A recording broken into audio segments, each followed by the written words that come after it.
Il y a une quarantaine d'années, le ministre de la Justice, le ministre de la Santé, excusez-moi, israélien, Shmuel Tamir, il a décidé de faire passer une loi en Israël. Il a décidé de donner la possibilité aux femmes juives de pouvoir avorter. Donc c'est une loi qui devait être passée, donc lui c'était son idée, évidemment il fallait qu'elle passe à la Knesset et qu'elle soit votée par la majorité, mais il était à l'origine de cette loi, de pouvoir, pas cautionner, de pouvoir rendre autorisé l'avortement des femmes juives dans notre peuple. Je vous imagine, c'est une des pires catastrophes qui aurait pu nous arriver. Maintenant, les gens qui étaient donc à la Knesset, les gens froum, les gens orthodoxes qui étaient à la Knesset et qui essayaient de défendre les valeurs de la Torah, du Shabbat et de la Kashrut, qui étaient à la Knesset, ils entendent ça. Imaginez un peu l'état de choc. À cette époque-là, une des personnes les plus influentes à la Knesset pour défendre les valeurs de la Torah, c'était le Rav Michael Levin, qui était le fils de Rav Aryeh Levin. Je ne sais pas si vous avez entendu parler de ce Rav. C'était une sommité, un gdolador, quelqu'un que tout Israël l'adorait, les religieux, les non-religieux, tout le monde l'aimait. Il partait voir les prisonniers dans les prisons. Il a fait un travail de dingue, il a marqué son époque. Il a marqué son même âge. Les gens étaient tous amoureux de lui. Son fils, Rav Michael Levin. Donc il est à la Knesset, il entend ça. Tout de suite, il réunit tous ses amis, sa famille, tout le monde. Il dit, regardez, ce qui est en train de se passer maintenant, c'est une des plus grandes catastrophes qui peut arriver dans le Ham Israël. Si maintenant, nous, le peuple juif, on vient et on décide d'officialiser et de permettre l'avortement, c'est la fin de notre peuple. Imaginez un petit peu la catastrophe. Il dit, regardez, moi je vais décider d'aller voir Shmuel Tamir, le ministre, et je vais essayer de le convaincre de descendre de cette idée, de se retirer cette idée catastrophique de sa tête. Mais s'il vous plaît, dis ça à tout le monde. Les gens qui étaient à la Knesset, les religieux, tout le monde, tous ses amis, les kolélim, les yeshivot. Il fait un brouhaha de dingue. Il dit, regardez, on a 3 jours. Dans 3 jours, je vais le voir. On a 3 jours devant nous pour prier de toutes nos forces que Akadosh Baruch Hu nous prenne en pitié et qu'il me mette les mots dans la bouche pour le convaincre d'annuler ce décret. Donc pendant 3 jours, imaginez un petit peu, tout Israël prie pour ça. Tout le monde prie. Il arrive après 3 jours, il demande à Shmuel Tamir de le recevoir dans son bureau pour un petit entretien. Donc il arrive dans son bureau et il commence à lui raconter une histoire. Bah, écoutez, monsieur le ministre, avant de vous dire où je vais en venir, j'ai une petite histoire à vous raconter. J'aimerais s'il vous plaît votre attention. Et il commence à lui raconter l'histoire que je vais vous raconter maintenant. Mon papa, donc il parle de Rav Aryeh Levin, Zechrono Livracha, son papa, il lui a raconté à son fils qu'un jour, il y a une femme, donc ça remonté à une quarantaine, cinquantaine d'années, cette histoire-là que le Rav Michael il raconte au ministre. Il y a un couple qui est venu voir mon papa et la femme était enceinte.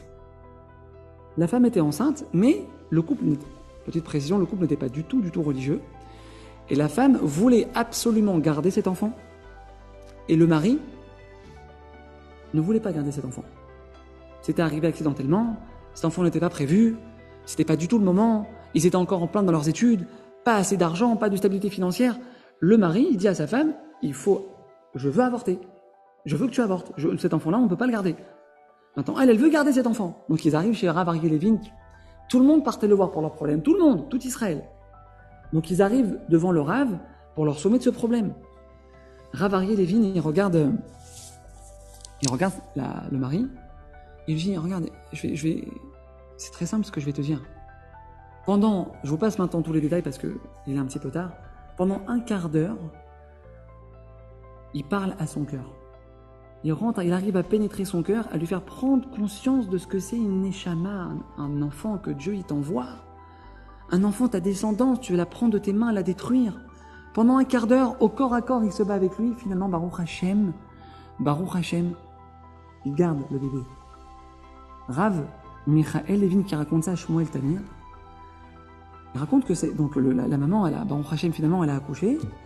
Et c'était un petit garçon, cet enfant. Et donc, le jour de la Brit Mila arrive, ils lui font la Brit Mila.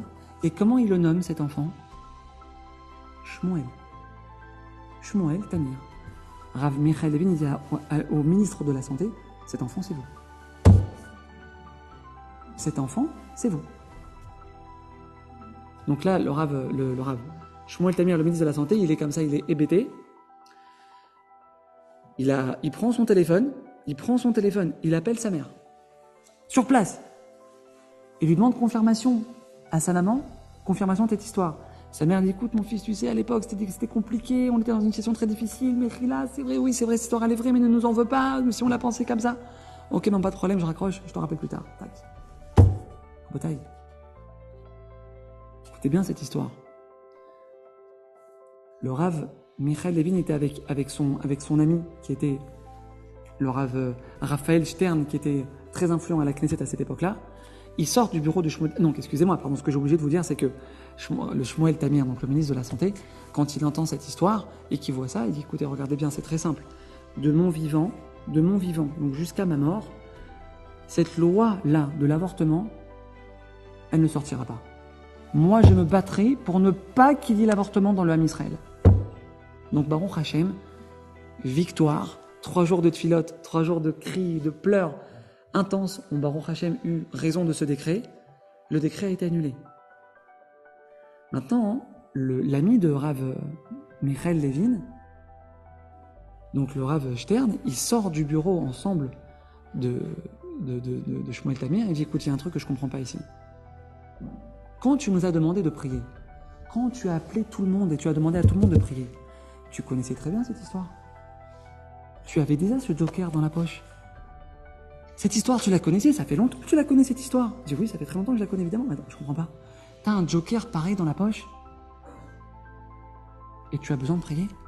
T'as un joker, c'est sûr et certain qu'un truc comme ça, c'est sûr et certain que ça, à 100%, ça atteint sa cible. Qu'est-ce que tu avais besoin d'alerter tout le monde pour prier, il lui dit. Il dit non. C'est vrai que j'avais ce joker dans la poche. Mais moi, de mon côté, j'ai la conviction la plus totale que même si c'était gagné d'avance, même cette histoire, je savais qu'elle allait le faire plier. Sans prière, on n'aurait jamais atteint ce résultat. Jamais on n'aurait eu gain de cause. Rabotaï, Akadosh Baruch Hu, il a des trésors à nous donner. Hachem, il a des merveilles à nous donner. Et Hachem nous dit le Zohar Akadosh, Hachem, il veut donner. Akadosh Baruch Hu, sans arrêt, il veut déverser sur nous la santé, le bonheur, la réussite, la parnassa. Hachem, il attend que ça. Hachem, je te dis, mais 2 secondes, il faut que tu fasses une connexion avec moi.